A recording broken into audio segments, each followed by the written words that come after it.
Mafia গ্রুপের ধর্ম ব্যবসায়িক কুত্তার বাচ্চাগুলা, তোরা তো আমার সাথে বেইমানি করিস নাই, তোরা তোদের নিজেদের মৃত্যু ডেকে এনেছিস।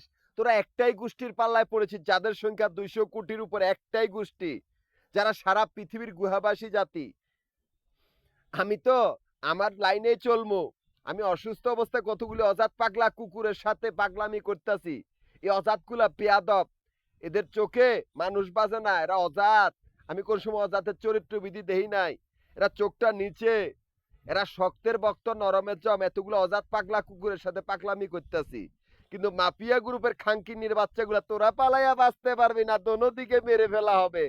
মরবি তোরা, চোখের সামনে মৃত্যু দেখবি।